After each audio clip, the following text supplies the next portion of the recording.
Welcome to the Lair, a place where interesting people you may know tell you things you didn't. So grab a chair and your favorite price and get comfortable. There are no rules in the Lair, but there is Laura Babcock. You know her from TV, and she is not into media monogamy. Let's find out who else is in the Lair. Deep into the political scene. Well, you and I are. There's a lot of people out there that don't know. By the way, sorry, we're talking to Jim Davis, a.k.a. on Twitter, as I've always known him, Moses at times. Moses Times. Moses Times. He's the editor of Sinai Post. You write for Hammond online. You're an auxiliary police officer, correct? Not anymore. No. What's that? Not anymore. You were? No, yeah. But you involve yourself in crime prevention-related charities? Yeah.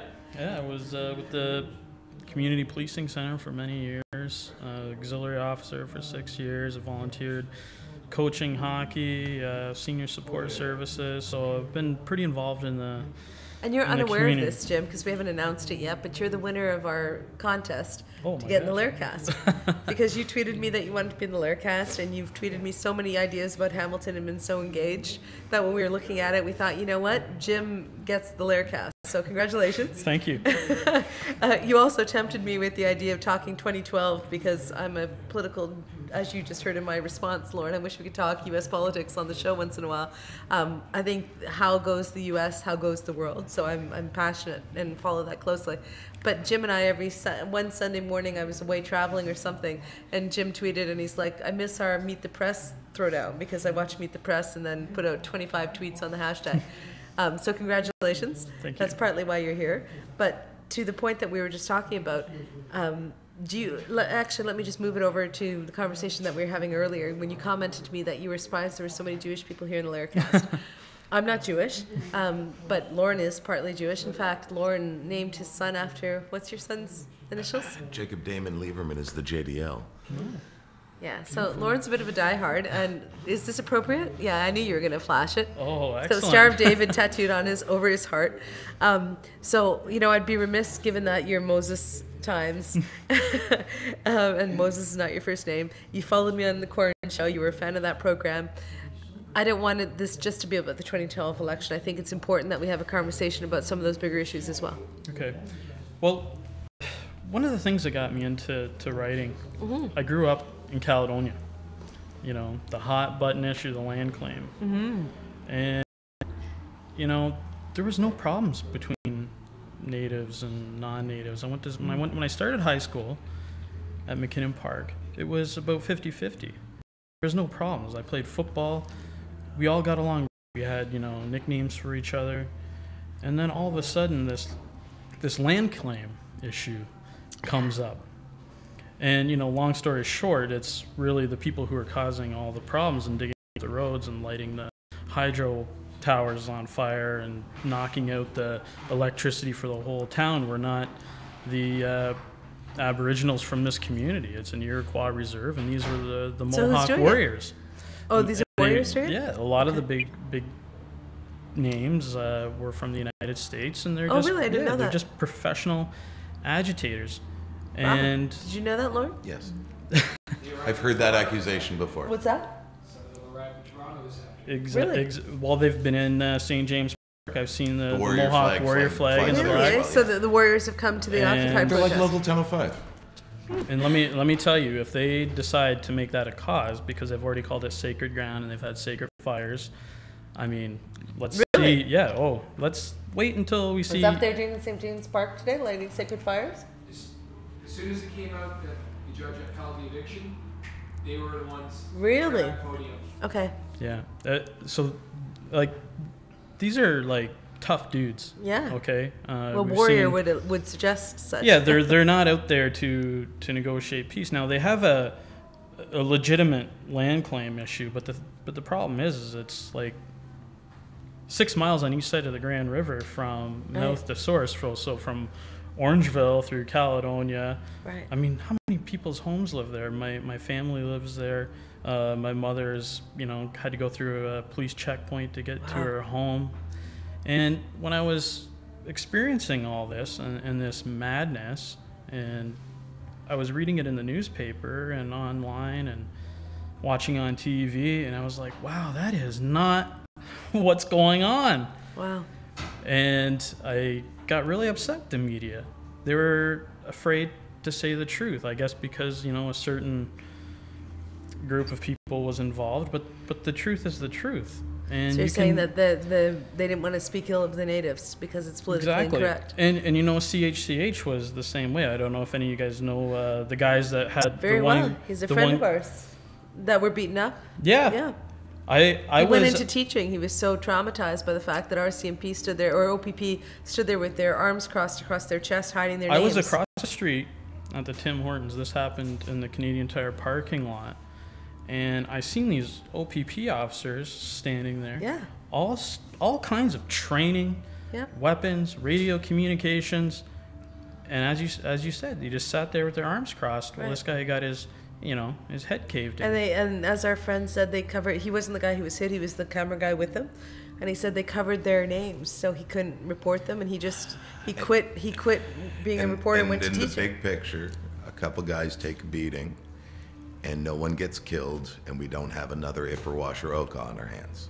And I don't mean to be disrespectful to anybody who was victimized, but that was the decisions that the Premier, the chiefs of police, and the OPP made. Yeah, let's not forget though, there was a guy that was working as a contractor on one of these homes. And Yeah. What about the contractor who got his head beaten Sam in? Gulatari. And he didn't get away so nicely. He is Yeah. completely. His life is completely changed forever. He has No, I brain understand damage. that, but that didn't happen in front of. So But you're it saying happened that on You're contested saying the land. cameraman getting beaten up wasn't as bad as an Oka or an Ipperwash thing. Because we, as a nation, at the UN level, at that kind of stuff, are disgraced upon, that people point and admonish Canada for what occurred between our government and our First Nations peoples in those situations, and we don't want to do that again. I've written extensively on this, and I've looked into it, and you know I try to be objective. Now this land claim issue in particular in Caledonia is from the 1700s, and it was written by the Crown, the British Crown at the time. We're going to talk the Nanfan Treaty, written in 1702, which was a three-way deal, Well, which also had the governor of New York involved. so, but anyways, through time, this has turned into a federal issue. You know, land claims are a federal issue. And as much as I'm a conservative and I like Stephen Harper, I'm not uncritical. He has refused to deal with this. He hasn't stepped a foot near Caledonia. Neither has Premier McGuinty, who, you know, I agree he was unfairly given the responsibility, and he doesn't have the power of office to really deal with this. I mean, this is so far beyond a police issue. If I may, though, you're looking at the Caledonia land claim issue with pretty myopic eyes. That there are land claims by the thousands, coast to coast in this country.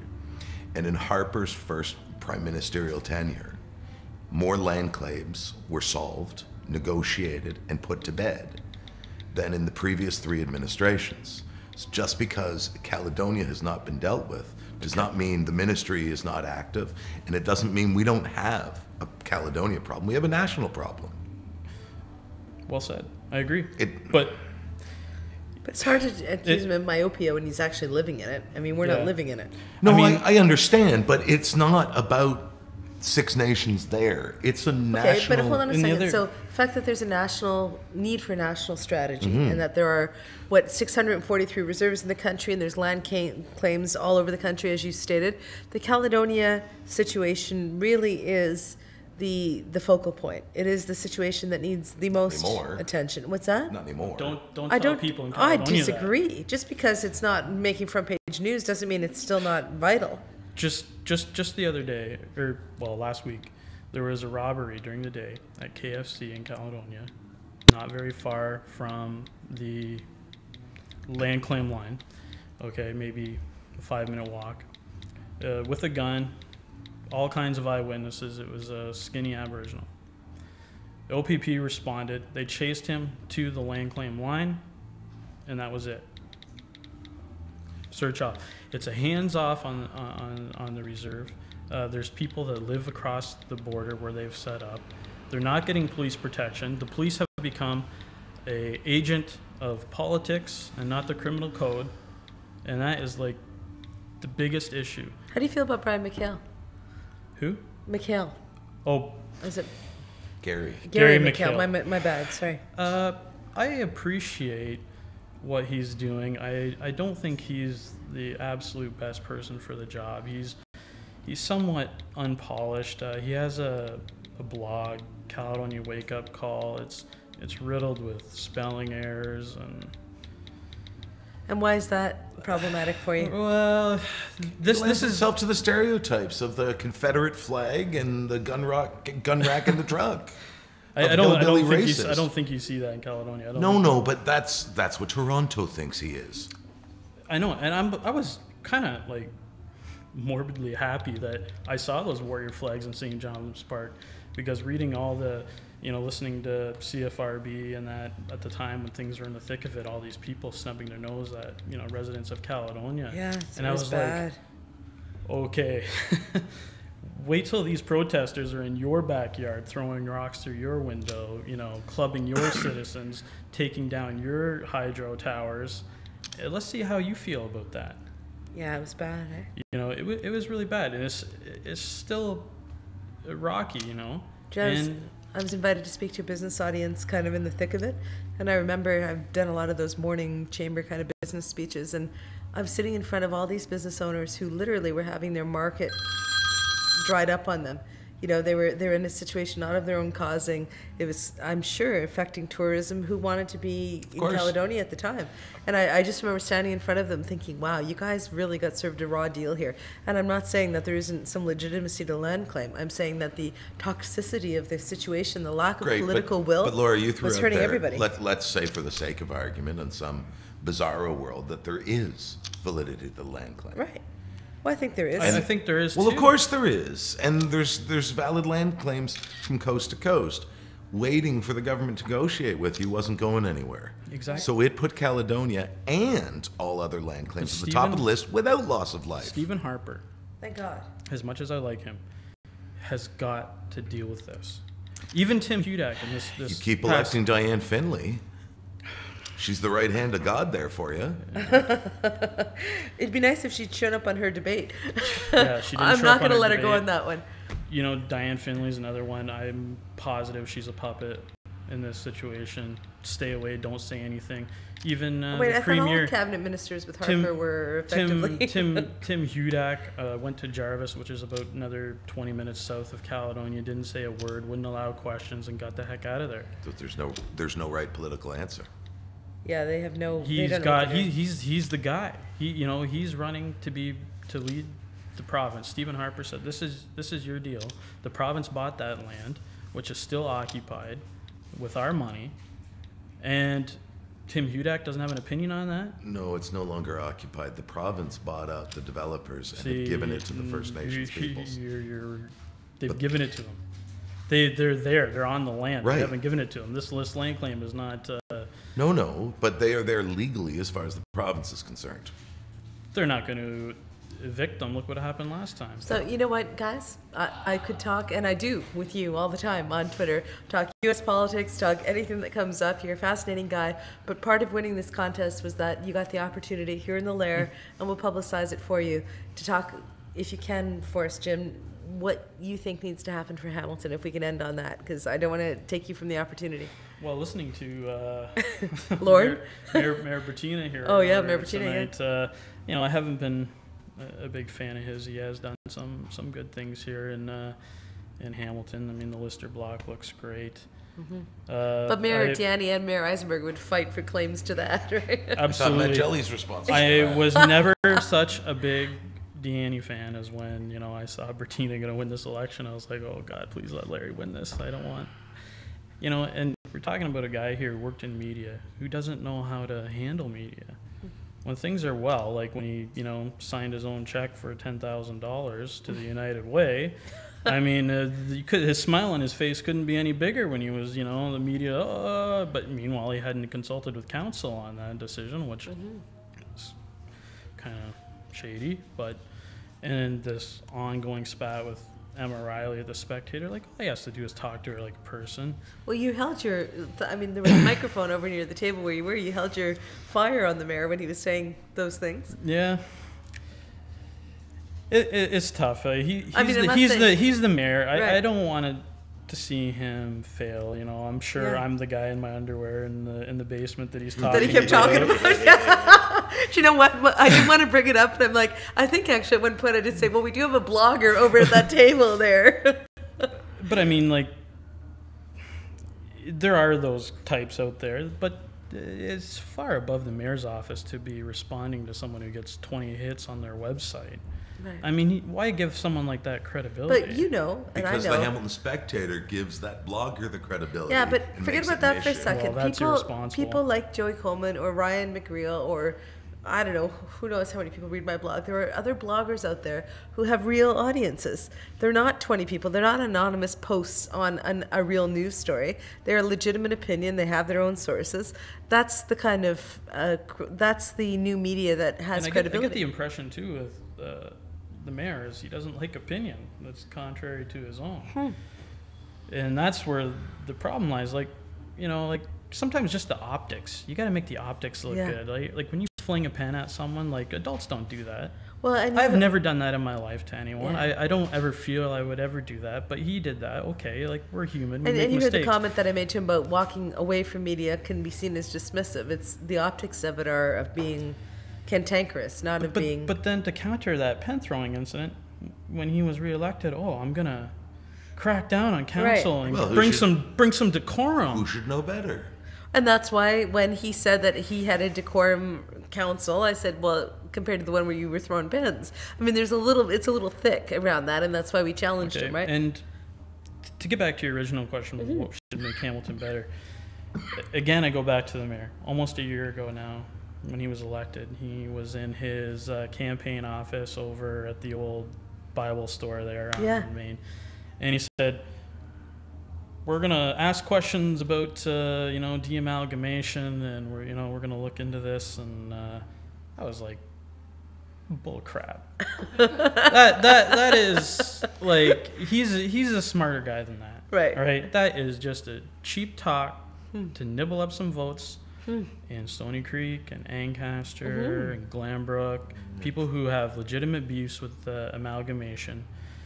So my point is that he should be trying to bring those people into the folds, even small issues like the bylaw issue with the pets, The cats, cats cat licensing and stuff, dogs and chickens and I mean, we need to have all our bylaws, come in and be part of the city of Hamilton. Like I think Lauren, you had organized the Festival of Friends and put it out in Ancaster.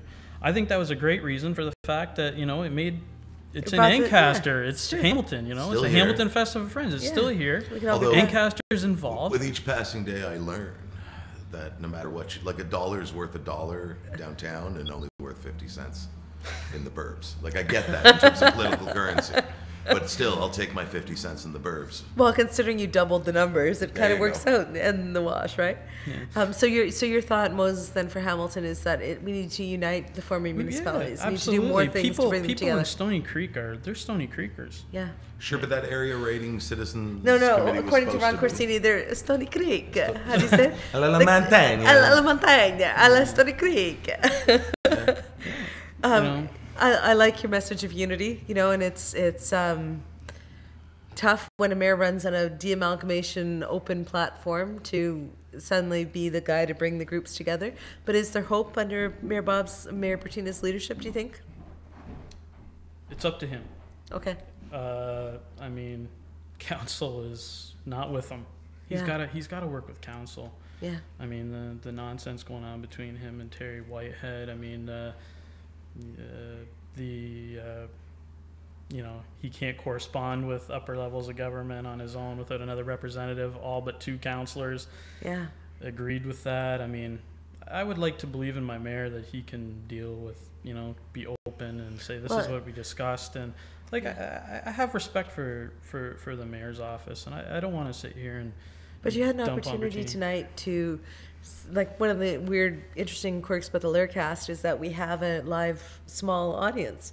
And you get to sit here and hear these other people, quite vulnerable, actually. I found the mayor and Peggy Chapman to be tonight very honest. He didn't seem to be putting up. I was impressed with the mayor tonight, actually, about talking about Emma O'Reilly and throwing the pen. And he was being totally candid. Yeah. So did that change your opinion of him, having that close proximity to him? A little bit. He still came off as a little bit arrogant to me. Yeah.